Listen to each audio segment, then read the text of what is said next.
Bapak bersyukur untuk kasih dan penyertaan-Mu di dalam kehidupan kami hingga di pagi hari ini kami boleh kembali datang untuk kami memulai hari kami bersama dengan Tuhan.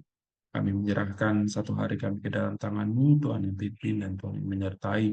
Dan di pagi hari ini juga Tuhan, biarlah firman Tuhan yang akan kami renungkan itu boleh menjadi rema, menjadi penuntun di dalam kehidupan kami, yang menyertai setiap hidup kami, sehingga kami dapat terus memuliakan Tuhan di dalam hidup kami, relasi kami, dan hubungan kami bersama keluarga. Kami menyerahkan semua ke dalam tangan-Mu Bapa. Hanya di dalam nama Tuhan Yesus kami berdoa dan kami bersyukur. Amin. Ya, sekali lagi Shalom Bapak Ibu sekalian yang dikasihi Tuhan. Pagi hari ini judul yang saya kasih adalah harmonisasi pelayanan dan keluarga.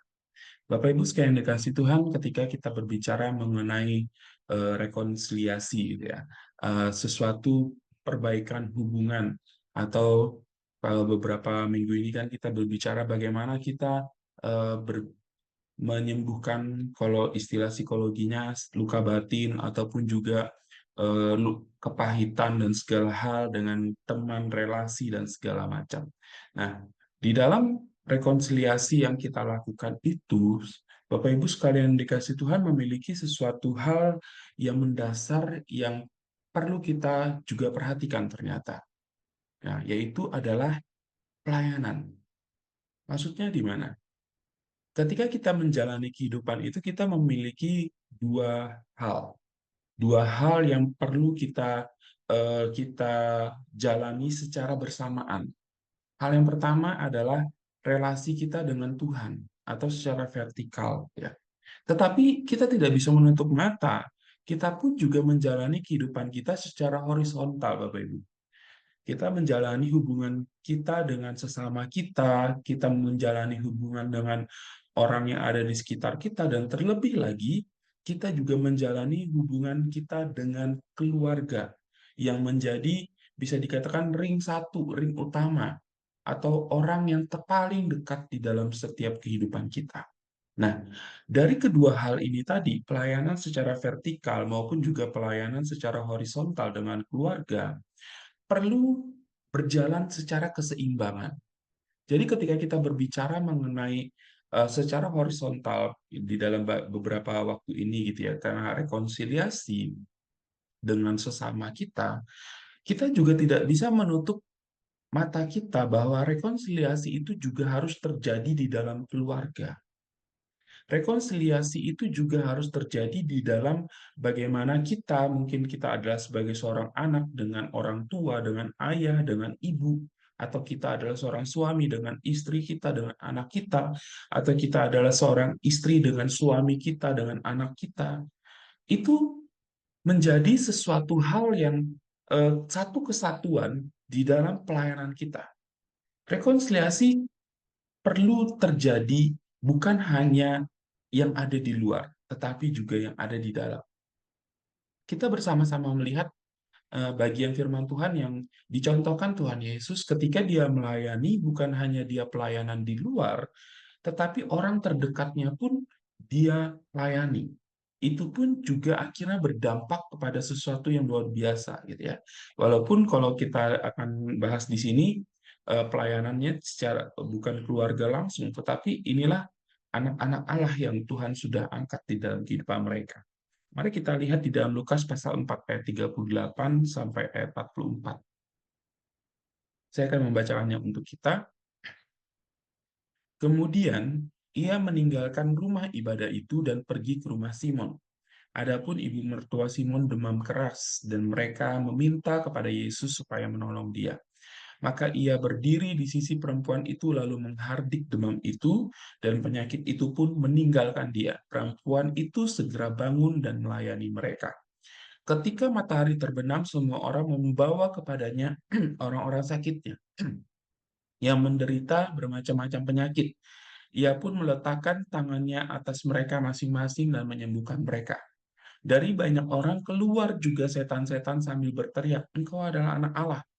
Lalu ia dengan keras melarang mereka dan tidak memperbolehkan mereka berbicara, karena mereka tahu bahwa ia adalah Mesias. Ketika hari siang, Yesus berangkat dan pergi ke suatu tempat yang sunyi, tetapi orang banyak mencari dia lalu menemukannya dan berusaha menahan dia supaya jangan meninggalkan mereka. Tetapi ia berkata kepada mereka, juga di kota-kota lain aku harus memberitakan Injil Kerajaan Allah, sebab untuk itulah aku diutus. Dan ia memberitakan Injil dalam rumah-rumah ibadat di Yudea. Nah, Bapak Ibu sekalian yang dikasih Tuhan, ketika kita berbicara tentang hal ini, kita berbicara mengenai relasi. Tuhan Yesus ingin mengajarkan bahwa ketika Allah menjadikan manusia, Allah menjadikan satu relasi.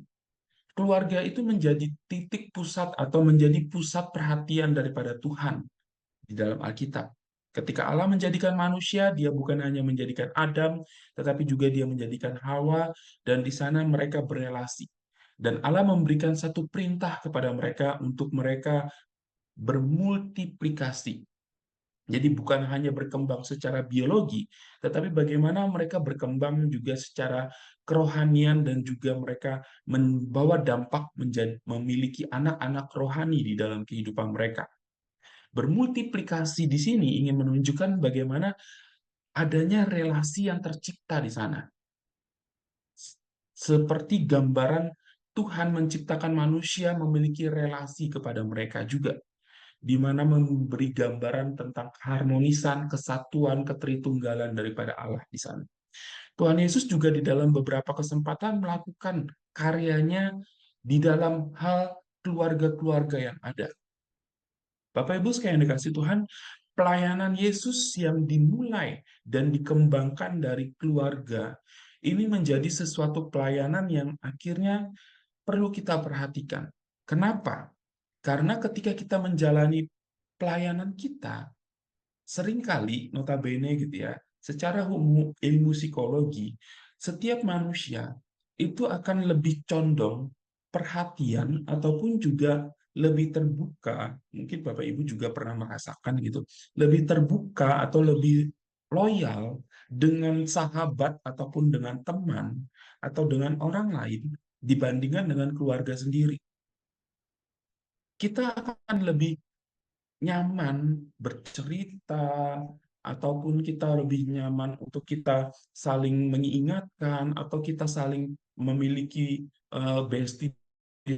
bestian yang ada gitu kan, akhirnya menciptakan satu keakraban dari mungkin dari kita masa SMA sampai kita kuliah, sampai kita kerja, sampai kita saat ini berumah tangga sendiri masing-masing, kita tetap akrab banget daripada ketika kita curhat dengan orang tua kita, dengan mama papa kita, atau dengan anak kita, atau dengan keluarga yang ada di sekitar kita, kita akan lebih menarik diri. Atau bahkan sampai sekarang ada yang musuhan dengan keluarga dibandingkan dengan orang lain.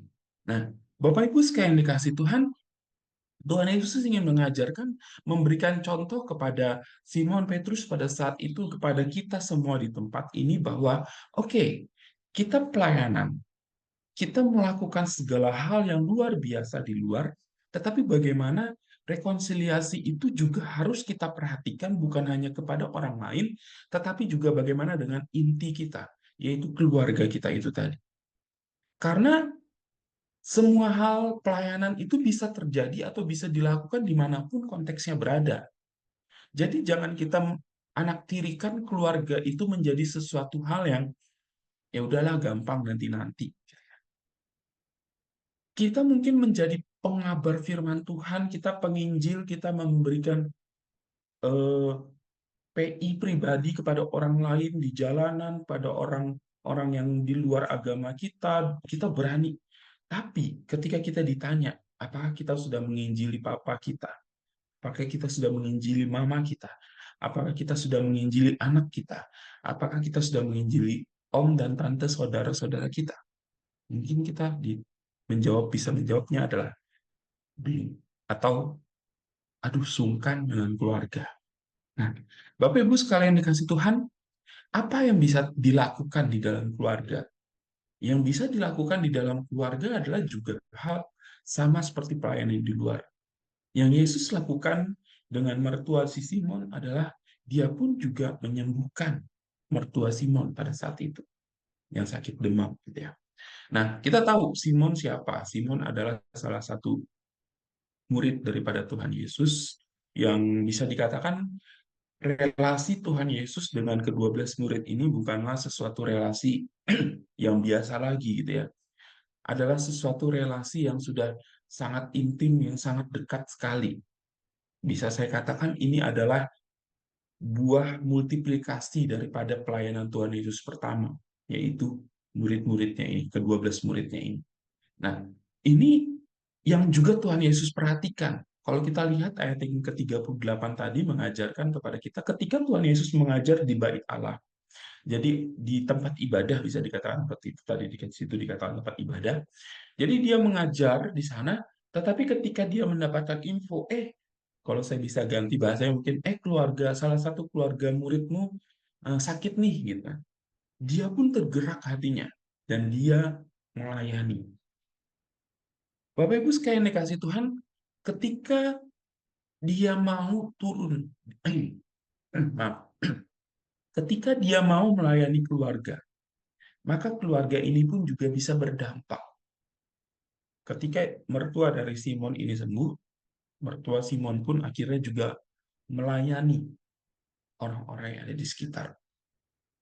Hari ini, Max, hari ini menunjukkan bahwa Yesus menaruh perhatian dan belas kasihan terhadap anggota keluarga yang mungkin dia ada sakit, bukan secara fisik, mungkin secara mental, ataupun juga secara relasi.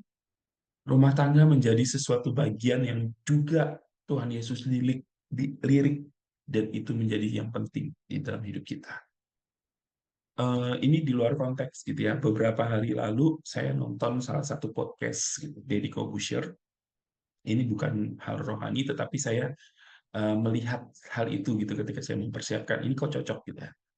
Ada dia Deddy Corbuzier podcast dengan salah satu senior pelawak gitu, Nunung gitu kan, di mana dia mengalami sakit. Kondisinya saat ini di situ kondisinya dikatakan bahwa eh, cukup menderita di dalam segi ekonomi. Terus Nunung itu cerita, wah dulu itu saya dengan gampangnya bisa belanja dengan ini dan segala macam. Lalu keluarga saya sakit, saya bisa menolong dia, saya bisa membantu dia menyekolahkan anaknya dan segala macam. Semua berasa gampang. Tetapi ketika saya sakit, keluarga seakan-akan jauh. Keluarga seakan-akan jauh, keluarga seakan-akan tidak ada, keluarga seakan-akan tidak memperhatikan dia dan segala macam. Nah, Bapak Ibu sekalian dikasih Tuhan, apakah kita ada di posisi sama seperti keluarga dari Ibu Nunung ini gitu ya? Atau kita seperti merasa orang yang terkucilkan di dalam keluarga?